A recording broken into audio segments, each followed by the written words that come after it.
इथे आवर्जून येत. तर आता आम्ही आलोय महाराजांच्या किल्ल्यावर. हॅलो फ्रेंड्स, वेलकम माय ब्लॉग. तर आज आपण आलो आहे अलिबाग बीचला. हे बघा अलिबाग बीच बघू शकता तुम्ही. पूर्णपणे जाम गर्दी आहे कारण की आज संडे आणि गर्दीच गर्दी. आणि इकडून लोक किल्ल्यामध्ये चाललेत. आता आम्ही पण चाललो किल्ल्यामध्ये. बघा लांबपर्यंत किल्ल्यातच लोक चाललेत. तर आता आम्ही पण चाललो किल्ल्यामध्ये. तर तुम्हाला दाखवतो मी किल्ल्यामध्ये काय काय असं अलिबागमध्ये बघण्यासारखं आतमध्ये हाय, आता आम्ही अलिबाग किल्ल्यामध्ये जात आहोत आणि आता ओटीचं टायमिंग आहे. ओटी असल्यामुळे आम्हाला चालत जाऊ शकतो आम्ही अलिबागमध्ये. 10 मिनिटाचाच रस्ता आहे. नाहीतर मग आम्हाला होडी किंवा घोडागाडीचा वापर करावा लागला असता. तर तुम्ही बघणारच आहात की आमचा अलिबाग किती सुंदर आहे. आणि अलिबाग नाही माझा किल्ल्यापर्यंत पोचतो आमची चालून चालून.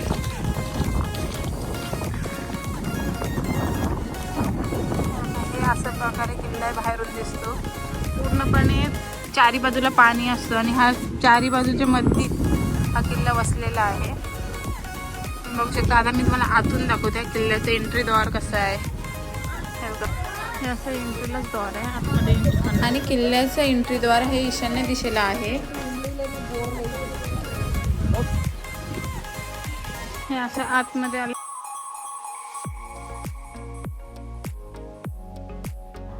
किल्ल्यामध्ये येताच पहिले देवीचं दर्शन होतं आणि लगेचच त्याच्या बाजूला एक विहीर आहे. ती विहीर ही गोड्या पाण्याची आहे. म्हणजे आज फायनली आम्ही किल्ल्यात आलेलो आहे.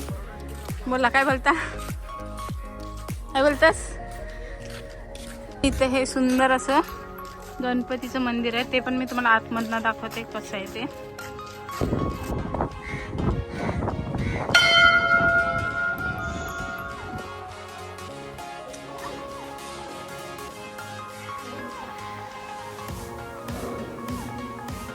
हे सुंदर असं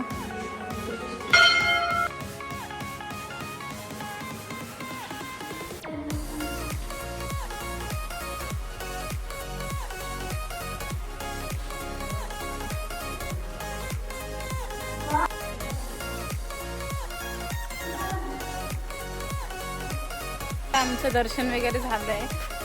गणपतीच्या मंदिरात जाऊन आलो आम्ही. आता दर्शन वगैरे घेतलं. आता आम्ही चाललो इथे थोडं पुढं. हा किल्ला अलिबाग जवळच असून असलेला जलदुर्ग प्रकारामधला किल्ला आहे. कान्होजी आंग्रे यांच्या नेतृत्वाने या किल्ल्याला महत्त्व प्राप्त झाले आणि मराठा आरमाराचा हा मुख्य तळ आहे. 4 जुलै 1729 मध्ये याच किल्ल्यावरती सरखेल कान्होजी आंग्रे यांचा मृत्यू झाला. हे खूप मस्त असं सनसेट पण आले. हा किल्ला मध्येतच समुद्राच्या आतमध्ये आहे आणि मध्येत असून सुद्धा आजूबाजूला पूर्ण खारं पाणी आहे. आणि ही मध्येतच विहीर जी आहे ना ही पूर्णपणे गोड्या पाण्याची आहे. हे असं बघू शकता तुम्ही.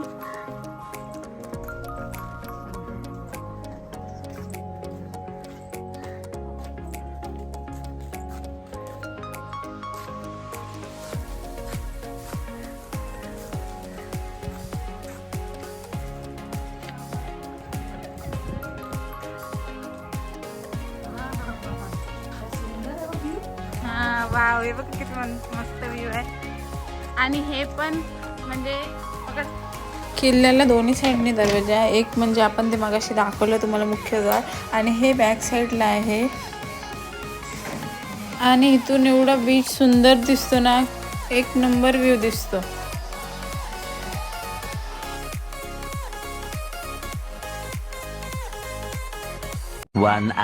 आता आम्ही आलोय महाराजांच्या किल्ल्यावर म्हणजे आपल्या कुलाबा किल्ल्यावर. आणि इथं किल्ल्यावर आल्यानंतर असं प्राची मॅडमना असं वाटतंय की इथं मानवंदना द्यायला पाहिजे. तर प्राची मॅडम आता मानवंदना. ते कदम आस्ते महाराज गणपती गज अश्वपती भूपती सुवर्णरत्न श्रीपती अष्टवधान जागृत अष्टप्रधान वेष्टित न्यायालंकार मंडित शास्त्रास्त्र शास्त्र पारंगत न्याय नीती धुरंधर प्रौढ प्रताप पुरंदर क्षत्रिय कुलावतंसह सिंहासनाधीश्वरम श्रीमंत योगी श्री श्री श्री छत्रपती शिवाजी महाराज की जय. या किल्ल्याचे बांधकाम छत्रपती शिवाजी महाराजांनी सागरी मार्गाने येणाऱ्या शत्रूंपासून आपले संरक्षण व्हावे याकरता या किल्ल्याचे बांधकाम केले आहे.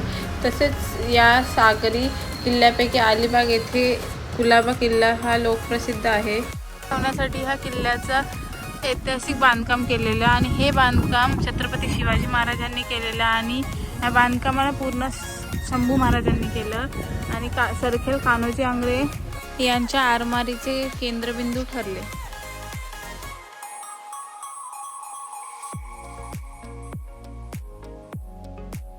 या किल्ल्याचे वैशिष्ट्य म्हणजे हा पूर्णपणे किल्ला हा दगडांनी बनलेला आहे. म्हणजे एकमेकांवर दगड ठेवलेले आहेत, त्याच्यामध्ये सिमेंटचा चुना भरलेला नाही आहे आणि हे पाणी आहे ना समुद्राचं ते त्यात फटीत जातो आणि जसं जोर असेल खूप मोठमोठ्या लाटा येतात तरी पण लाटा हा किल्ल्याच्या मुख्यद्वाराच्या आतमध्ये येत नाही. हा किल्ला बांधण्याचा हेतू महाराजांचा असं होतं की सागरी मार्गावरनं आपल्यावर कोणी आक्रमण करू नये व आपण त्या मार्गानुसार आपण त्यांच्यावर नियंत्रण पाहण्यासाठी हे किल्ल्याचं बांधकाम केलेलं आहे. किल्ल्यामध्ये वरतीच दोन्ही साईडला तोफा ठेवलेल्या आहेत आणि म्हणजे तिथूनच अलिबागवर पूर्ण अलिबाग दिसतं. सुंदर असं कुलाबा किल्ल्याची स्थापना केलेली आहे आणि समोरच बघू शकता तुम्ही आपला अलिबागचा किल्ला दिसतो.